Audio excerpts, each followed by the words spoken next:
Amahoro y'Imana bene data nshuti z'umwami Yesu Kristo amuherereye mwese ndabashuhuje mbifuriza kuza ku meza y'umwami usangire ifunguro ry'uyu munsi wo ku itariki ya 13 z'ukwezi kwa 12 umwaka wa 2024 nk'uko bisanzwe tubashe gusangira twese ibitunga ubugingo kugira ngo umuntu wese aho aza kwirirwa abashe kumva afite ibitunga ubugingo bibasha kumurengera uyu munsi wa none.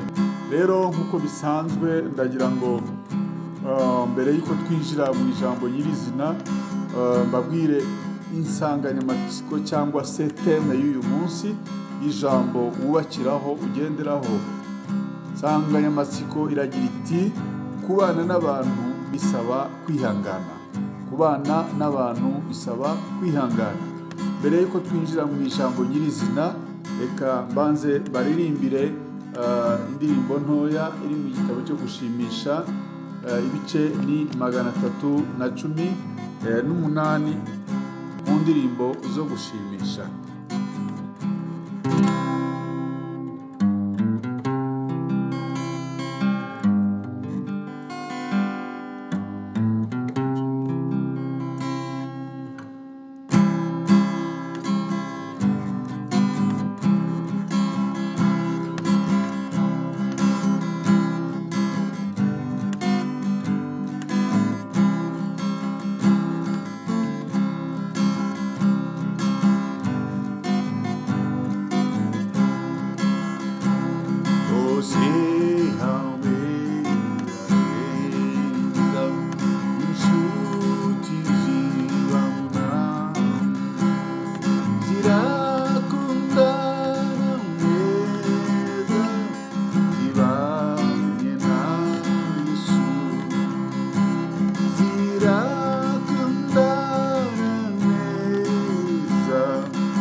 haleluya haleluya.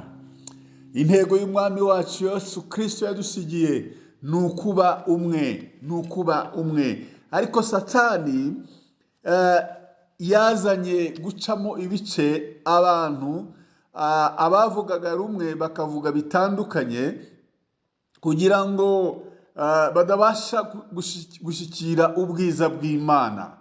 Niyo mpamvu tugiye gusoma amagambo y'Imana ari hano avuga mu gitabo cy'Abaheburayo, urwandiko rw'Abaheburayo ibice 12, murongo wa 14 tugeze kuri 15. Haravuga ngo mugire umwete wo kubana n'abantu bose amahoro n'uwo kwezwa, kuko utejejwe atazareba umwami Imana.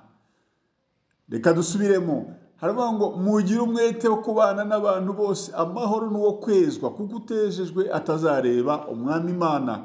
15. Mwirinde hatagira umuntu ugwa akava mu buntu bw'Imana, kandi hatagira umuzi wo gusharira umera ukabahagarika imitima, abenshi bagahumana.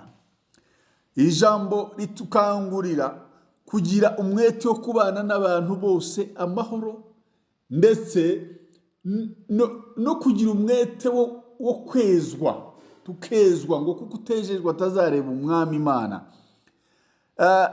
Muri ubu buzima ikintu nabonye kigoranye ni ukubana n'abantu. Ubana n'abantu, umuntu yari inshuti yawe ariko akaguhinduka, akakugora, akakuvuna.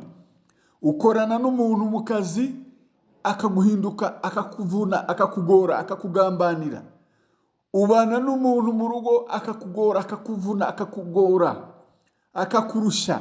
Ubana n'umuturanyi akakurusha, akagukorera ibintu bitagakwiriye. Kubana n'abantu bisaba kwihangana. Bene data, kubana n'umuntu bisaba kugira umwete, bisaba guhora wihangana, bisaba guhora wumva nta yandi mahitamo ugomba kubana nawe. Niba udashobora kuba mu gihugu cyawe wenyine, nta kindi wakora usibye kwiga uburyo ki ugomba kubana nawe.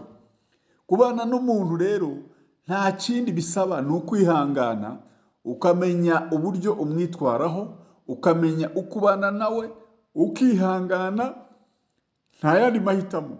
Ariko ukamenya no kwirinda, kuko utirinze yaguhumaniriza ubugingo, yakwangiriza ubugingo, ashobora kukubera ikigeragezo. Iyo kubera ikigeragezo ugomba kumenya buryo ki wirinda, ukamenya buryo ki urinda ururimi rwawe, ukamenya buryo ki urinda amagambo yawe, ukamenya buryo ki ugenda usimbuka imitego yaguteze. Kubana n'abantu rero bisaba udacika intege. Ugomba guhora wihangana, ugomba guhora usenga, ugahora wereka Imana abo bantu bakubangamiye, haba ari mu kazi, haba ari aho mutuye, ahantu hose ubona ufite ikibazo cy'imibanire. Rero kubana n'abantu bisaba impano yo kwihangana, bisaba guhora wumva nta kindi wabikoraho usibye kubyakira, kandi ukagira n'umwete. Rero ndagira nkubwire ngo wowe ushobora kuba muri ino minsi ufite ikigeragezo cy'umuntu ukubangamiye, ushobora kuba uwo muntu yarakuzonze, ariko wihangane, ukomeze ugire umwete, ariko unamusengera Imana izamuhindure. Nta kindi wabikora, nta gihugu wabamo utazabona umuntu ubangamiye cyangwa se ukubangamiye. Ahubwo wowe icyo usabwa ni ukwihangana no kugira umwete. Ariko nawe ukisuzuma ukareba ngo njyewe kubindeba, ese njyewe ndi miseke igororotse? Nawe ukabasha kumenya uruhare rwawe, ibyo ukosora ukabikosora, ibyo wumva Imana yagushobozaho ukayibwira ikagushoboza, ugasengera uwo muntu ukubangamira mu buzima bwawe bwa buri munsi. Uyu mwanditsi rero aravuga ngo mugire umwete wo kubana n'abantu bose amahoro. Nta mpamvu yo gucika intege rero. ni ukugira umwete nyine, ni ugushikama ukarurwana. Uwo muntu uguhagurukiye ukamusengera, igihe kiragera Imana ikamushyira ku ruhande cyangwa se ikamuhindura. Imana ifite imbaraga. Twagiye tuyibona, abantu bakaduhagurukira mu kazi, ariko twasenga Imana ikabihindura, abantu bakatwimura bakatujyana aho bumva hatubangamiye, ariko twasenga Imana ikabihindura. Twagiye tubona abantu batugambanira mu kazi, ariko twasenga Imana, imigambi yabo yose Imana ikayitesha, ikayigira imfabusa. Ndagira nkubwire ngo nusenga Imana uzabana n'abantu, babyemera batabyemera, babishaka batabishaka, uzabana nabo kuko wimitswe n'Imana. Imana iragushyigikiye, humura kandi ukomere. Ijambo ry'Imana ridufashe uyu munsi wa none, aho wirirwa ukomere kandi ukomerere muri iri jambo. Ndakomeza kugusengera kandi nawe wisengere. Ijambo ry'Imana ridufashe kandi ritugire neza mu izina rya Yesu Kristo. Reka mbafashe gusenga. Mwari kumwe na mwene so Bishop Apollinaire Musafiri Gakombe, mushumba mukuru w'itorero The Evangelical Covenant Church of Rwanda ECCR. Reka dusenge Imana, reka dufatanye dusenga Imana. Imana irakugira neza kandi kurwanirire izo ntambara ufite. Uwiteka Mana Nyiringabo, ndagushimiye, ndaguhimbaje, wowe ugira neza. Ijambo ryawe riratubwiye ngo tugire umwete wo kubana n'abantu bose amahoro. Sengeye uyu mwene data uri hirya no hino ku migabane itandukanye y'isi, waba afite ikigeragezo mu kazi, waba afite ikigeragezo mu rugo, waba afite ikigeragezo muri quartier, waba afite ikigeragezo ahantu hatandukanye. Mwami, ndamusengeye kugira ngo uzamushoboze kandi uzamurengere, kandi ukomeze kumuha imbaraga ye gucika intege, ahubwo ukomeze kumuha umwete wo gukunda uwo bari kumwe, kandi akomeze no kumusengera. Urakoze, urakarama, bana natwe muri byose. Nishimwe n'icyubahiro bikomeze kuba ibyawe none iteka ryose, mu izina ryawe ryera Yesu Kristo umucunguzi wacu mbisenze, amen, amen. Imana y'amahoro ibane namwe kandi bagire neza, mu izina ryawe ryera Yesu, amen.